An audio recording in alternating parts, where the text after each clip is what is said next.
Hello everyone, welcome to today's news charter. Before beginning with the most important topics which were in news for today, let us have a prelims practice question. So take a look at this question. This question is about the Prime Minister's National Relief Fund. So the question asks how many of the below mentioned statements are correct. So totally three statements are provided. In such cases, we have to be very clear about our answer. There is no elimination techniques or anything. It will not work. So we have to be very clear. Recently, there was a flood in Tamil Nadu and Andhra, and because of which the Prime Minister's National Relief Fund has become important for this prelims. Three statements are provided. It was established with public contributions to assist displaced persons from Pakistan during the partition.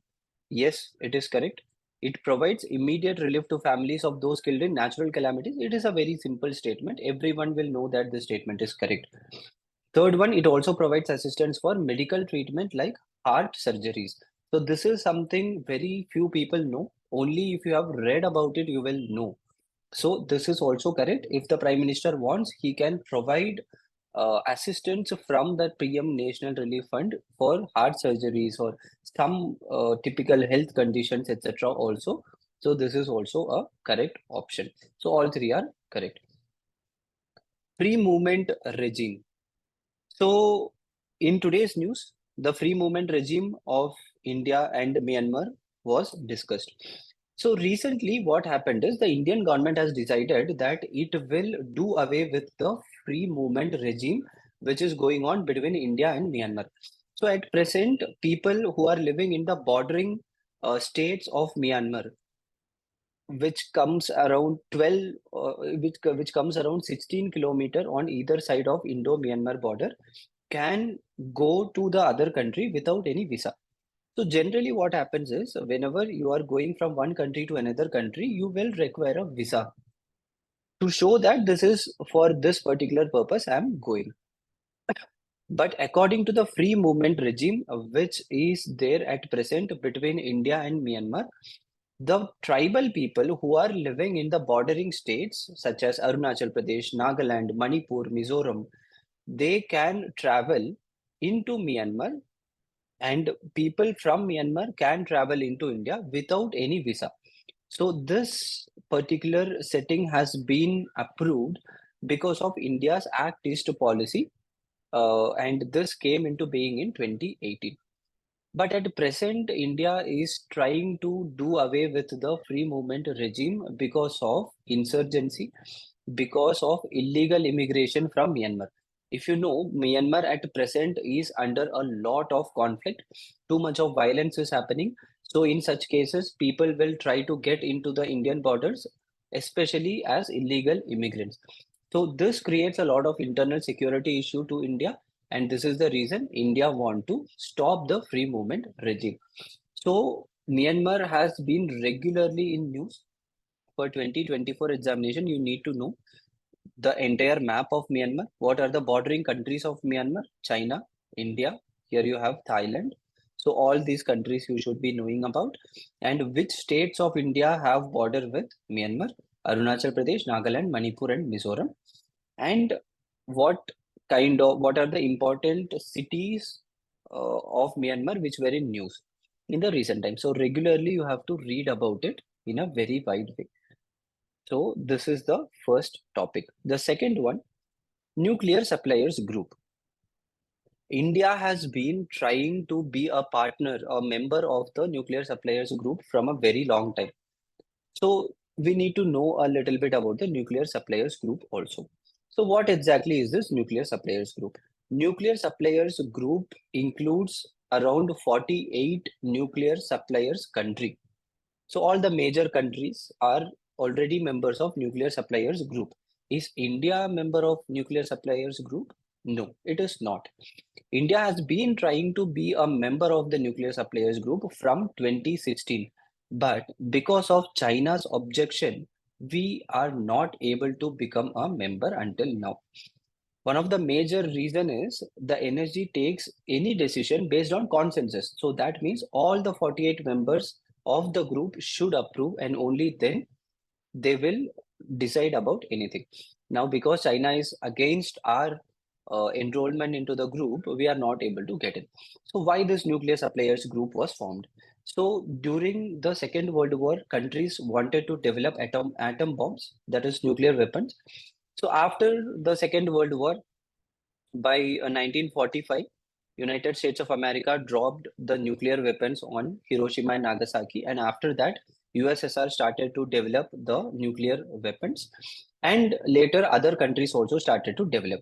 So at some point, the major countries came to a conclusion that we have to stop this nuclear weapon development by the other countries. So in 1974, the nuclear suppliers group was formed. One of the major push factor for the creation of nuclear suppliers group was India's nuclear weapon test. So India conducted a nuclear weapon test in Rajasthan, and after that, the permanent five members of the United Nations organization came to a conclusion that we need a association or a group which will prevent other countries from proliferating nuclear weapons.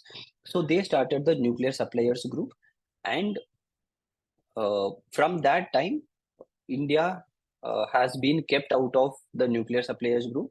And if India want to become a member of the nuclear suppliers group, it is told that India has to sign the non-proliferation treaty. That is, we will not have any nuclear weapons, and India is completely against it.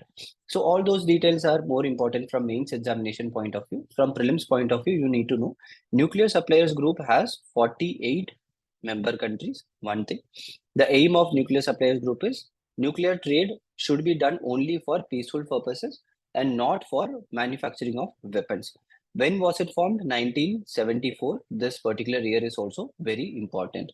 From 2016, India has been trying to become a member of nuclear suppliers group. All the decisions are taken by consensus is also a important point. They can easily make a statement based question from this. So India Maldives relationship. So in the recent times, India Maldives relationship has been in news regularly. One particular memorandum of agreement between India and Maldives was the India Maldives Hydrographic Survey Agreement. So according to this agreement, because Maldives is a island nation, India wanted to do hydrographic research and survey along with the partnership of Maldives. However, when the regime changed in Maldives, the new government told that we do not want to continue this survey, and they revoked this agreement. So this has caused a lot of problem between India and Myanmar. One of the major reasons why between India and Maldives. One of the major reasons why Maldives revoked this agreement is because Maldives claims that the particular agreement which is in contention also has military aims. Even though directly it doesn't have any military aims, it has non-military objectives only, such as ensuring navigational safety, maritime scientific research, environmental monitoring, etc. However, Maldives say that indirectly there are some military aims also, for example, surveillance, coastal installations, war fighting assets, etc. So one major reason why Maldives wanted to get away from this treaty is because of the closeness Maldives enjoys with China. China has been in contention with this agreement because China itself does a lot of research in this region. And Indian Navy already has the capability to track foreign ships' subsurface sensor activity.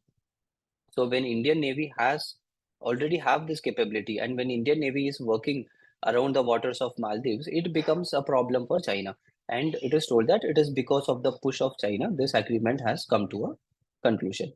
United Nations Convention on Law of the Sea does not authorize any coastal state to regulate any hydrographic survey if it is done outside the territorial sea. So every country has its own territorial seas. Outside that territorial sea, whatever other country does, it is not a problem of this country. Constitutional morality of governors. So recently, the governors and their problem between the state government has been in news regularly. one of the major state where this contention has been going on is Kerala. So from this point of from mains point of view, you need to know what kind of a role a governor should be playing. Constitutional morality of a governor. The governor, just because he is enjoying a constitutional position, he need to maintain certain morality, right? So who told this? The in National Capital Territory of Delhi versus Union of India case, which happened in 2018, the Supreme Court clearly emphasized that there is a need to identify the moral values of the Constitution based on constitutional culture. So what it tells is the Supreme Court told that the governor, because he is enjoying such a higher position, he need to understand what kind of morals should be upheld by the governor, and he has to act according to the morals of the constitution. Constitutional morality itself places responsibilities and duties on individuals who occupy constitutional offices. So if a governor is there, he should conduct himself in a way that others will not criticize him. So he should pass the bills properly. He should not comment on the political issues of a particular state. So these kind of decorum should be maintained. Other important points which you can use in your mains answer is Rameshwar Prasad versus Union of India and Punchi Commission report. In Rameshwar Prasad versus Union of India, the court has told that motivated and whimsical conduct of a governor can be subjected to judicial review. If a governor is acting in his own way, then it can be contested in the court. Again, in Punchi Commission report, it was told that a governor should not be given with any other position other than what is mentioned in the constitution. For example, in several states, governor is considered to be the chancellor of universities also. So such positions are not required. We have to remove such positions. An important point for mains examination. Recently, the Center for Research and Planning of the Supreme Court told that around one-fifth of the district court complexes in India lack separate toilets for women. So around 20% of the district courts do not even have separate toilets for women. And this is happening in district courts. Judiciary is considered to be the lamp holder of rights of the people.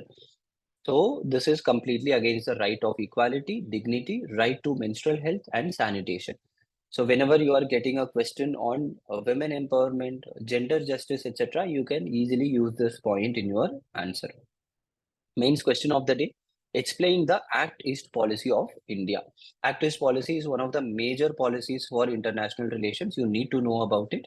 So this is a 15-mark question, one page. Explain the entire Act East policy. What developments have been achieved in India's relationship with South Asian countries due to Act East policy? So you can divide the countries into separate topics. India, Myanmar. What kind of developments has happened? Some infrastructure projects were going on, some connectivity projects are launched, so these things can be done. India and ASEAN, what developments has been done. So in this way, you can divide all the South Asian countries and explain what changes we have done until now. One important pointer, a fact which can be asked in examination, because this nuclear policy, nuclear supplier group, etc., has been in news regularly. How many countries at present have nuclear weapons? The permanent five countries of the United Nations organization, such as USA, UK, China, France, all these countries have nuclear weapons already. Russia also. Apart from that, four countries in the world has nuclear weapons, that is India, Israel, North Korea, and Pakistan. Other than these, no country having any nuclear weapon has been found out until now. So this is something which you should be knowing from the examination point of view.